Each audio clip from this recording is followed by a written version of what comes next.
अस्सलाम वालेकुम दोस्तों, वेलकम है आपके मेरे यूट्यूब चैनल पैपिंग नॉलेज में। Today we are going to discuss about, आपको फिजिकली दिखाएंगे कि रियल में जो top section and side section and top discharge pump है वो कैसा होता है। आज की वीडियो में हम बात करेंगे। बहुत हमने ड्राइंग की बात कर ली, फिजिकली आपको दिखाता हूँ कि वो कैसे उसका प्लानिंग रहता है ओवरऑल। तो बेसिकली इन दिस वीडियो में मैं आपको फिजिकल कंडीशन में दिखाऊंगा कि वो कैसा होता है। देखिए, हमारा एक पंप है जिसमें एक सक्शन लाइन है और एक डिस्चार्ज लाइन है। सक्शन लाइन हमेशा क्या होता है, सक्शन लाइन में हमेशा इसेंट्रिक रिड्यूसर, ये वाला जो पोर्शन है वो इसेंट्रिक रिड्यूसर का है, वो लगा होता है। सबसे पहला जो आप चीज लगाएंगे इसमें, ये है हमारा फ्लांज के साथ कनेक्शन। इसको हम लोग कहते हैं इक्विपमेंट नोजल के साथ हमारा पाइपिंग कनेक्शन है। मतलब इक्विपमेंट का जो नोजल है, जैसे ये सक्शन नोजल है, ये वाला जो है डिस्चार्ज नोजल है। तो सक्शन नोजल के साथ अगर हम कनेक्शन करेंगे तो सबसे पहली चीज जो आपको ध्यान देना होगा कि सक्शन नोजल में जिस टाइप का फ्लांज लगा है, हमारी पाइपिंग में भी सेम वही क्लास का फ्लांज लगा होना चाहिए। तो सक्शन नोजल में अगर हमारा 300, तो मोस्टली इन केस में क्या होता है ना, वेंडर जो नोजल सक्शन नोजल में लगा करके रखता है, सेम वही वेंडर हमको वो पाइप का फ्लांज भी भेजता है कि आप दोनों फ्लांज मैचिंग फ्लांज होता है।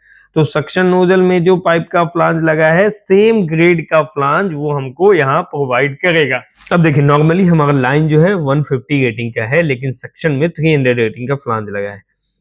तो 300 रेटिंग का फ्लांज हमको भी पाइप का नोजल में लगाना होगा, क्योंकि वहां पे हमको प्रॉपर कनेक्शन चाहिए और अलाइनमेंट चाहिए।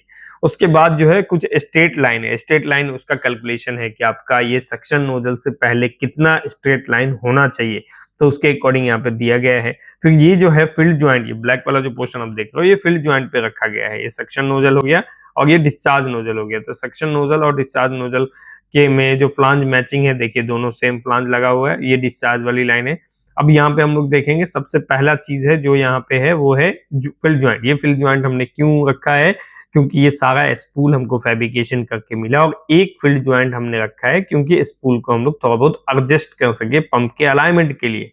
तो बेसिकली ये फील्ड ज्वाइंट, अभी ये सक्शन नोजल में मैचिंग फ्लांज देख लिया, ये वाला पोर्शन जो है वो फील्ड ज्वाइंट है, जो हमने फील्ड में किया है, जो हमने साइड पे किया, कंप्लीटली अलाइनमेंट करने फिटअप के टाइम पे हमने प्रॉपर अलाइनमेंट देखा है। उसके बाद ये जो है वो कॉन्सेंट्रिक रिड्यूसर है। क्यों? अब फ्लैट ऑन टॉप साइड में, फ्लैट ऑन टॉप साइड में रखने का मतलब होता है कि जब आप इस लाइन में वाटर फिल करेंगे, तो वाटर फिल जब तक उसमें 100% फिलिंग नहीं होगा, पानी जाएगा नहीं।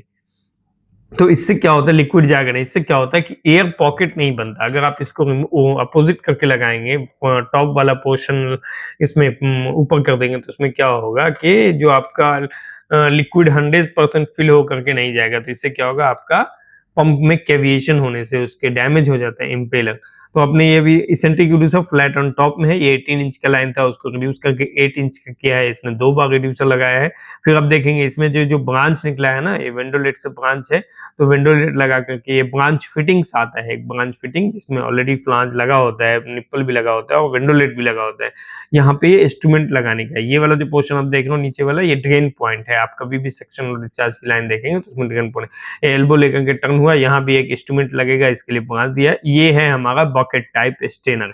बकेट टाइप स्टेनर क्या है कि आप किसी भी चीज को, लिक्विड को जब आप इनसाइड पंप में लेते हैं, शक करते हैं, तो उसके पहले स्टेनर लगाया जाता है। और स्टेनर के जो नीचे वाला पॉइंट है, ये क्या है, वो ड्रेन पॉइंट है। मतलब उसको कुछ भी अगर लगेगा तो नीचे ड्रेन होकर के ड्रेन लाइन में कनेक्शन हो जाए। यहाँ जो टी अभी ओपनिंग पॉइंट पे दिख रहा है, टेप लगा हुआ, ये वाला पोर्शन जो है ड्रेन में कनेक्शन होगा। उसके बाद आप जाएंगे यहाँ, तो एक स्टेनर है, उसके ऊपर पीएसवी, पीआरवी, टीआरवी लगाने का अरेंजमेंट है। फिर यहाँ पे हम लोग एक इंस्ट्रूमेंट लगाएंगे, और तो यहाँ पे जो ये पोर्शन खाली है, यहाँ पे एक वॉल लगेगा, मोटर ऑपरेटेड वॉल।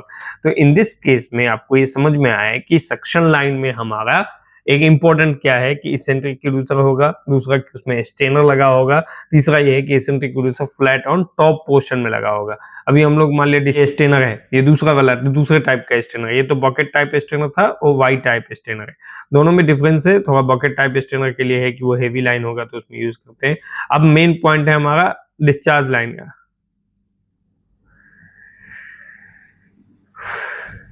ओके, अब मेन पॉइंट है हमारा डिस्चार्ज लाइन की। तो डिस्चार्ज लाइन का भी आपको फ्लांज देख लेना है पूरी तरह से कि भाई ये हमारा मैचिंग फ्लांज है या नहीं। उसके बाद डिस्चार्ज हुआ, यहाँ एक कॉन्सेंट्रिक रिड्यूसर लगा है। ये वाला जो पोर्शन है कॉन्सेंट्रिक रिड्यूसर क्यों लगाते हैं हम लोग? लाइन के सेंटर लाइन को मेंटेन करने के लिए हम लोग कॉन्सेंट्रिक रिड्यूसर लगाते हैं। उसके बाद हमारा ऊपर में एक ड्रेन पॉइंट होगा जहां से हम लोग वेंट कर सकते हैं। ये भी फील्ड ज्वाइंट रखा है, यहाँ पे 2 ज्वाइंट फील्ड ज्वाइंट है, बाकी फैब्रिकेशन हो करके है। फिर यहाँ पे भी एक फील्ड ज्वाइंट रखा है क्योंकि वो स्पूल को 100% अलाइन। उसके बाद ये फील्ड ज्वाइंट यहाँ भी है। उसके बाद ये जो है हमारा ओरिफिस फ्लांज है। ओरिफिस फ्लांज का मतलब वहां से आप मतलब लाइन का प्रेशर, टेम्परेचर डिफरेंशियल कितना है क्या है नहीं, वो सारा डिटेल वहां से ओरिफिस फ्लांज के लिए हम लोग निकालते हैं। यहाँ पे फ्लो एलिमेंट लगा होता है, वो फ्लो के बारे में बताता है। फिर ये लाइन आगे जाकर के 2 पार्ट में डिवाइड हुआ है, यहाँ बॉल वॉल्व है।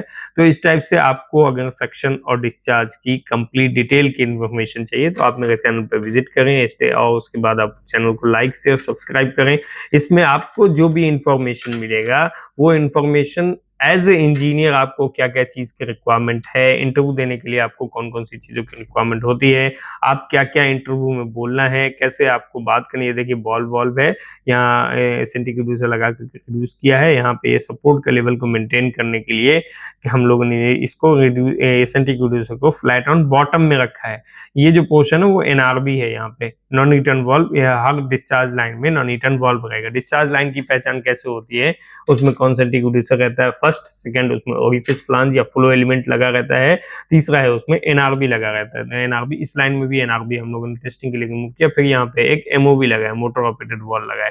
तो बेसिकली ये कहने का मतलब है कि आप अगर as a engineer physical condition के बारे में समझना चाहते हैं कि हम लोग स्पूल को कैसे इरेक्शन करते हैं, अलाइनमेंट कैसे करते हैं, हम लोग पाइपिंग का अलाइनमेंट कैसे करते हैं, इक्विपमेंट का अलाइनमेंट कैसे करते हैं, पाइपिंग अलाइनमेंट विद इक्विपमेंट कैसे करते हैं, ऑयल एंड गैस में कैसे एनडीटी का प्रोसेस होता है, फैब्रिकेशन का प्लान कैसे बनाते हैं, इरेक्शन का प्लान कैसे बनाते हैं, एनआरबी क्या होता है, स्टेनर क्या होता है। यहाँ भी एक एनआरबी लगा हुआ है। एनआरबी क्या होता है, स्टेनर क्या होता है, पहला एक पंप के जो नोजल में सबसे फर्स्ट में क्या आएगा, उसके बाद क्या आएगा, आप उसका कैसे इंस्टॉल करेंगे, वॉल को कैसे इंस्टॉल करेंगे, उसकी बोल्ट टॉकिंग कैसे करेंगे, उसके सीक्वेंस का है, गैस्केट कैसे इंस्टॉल करते हैं।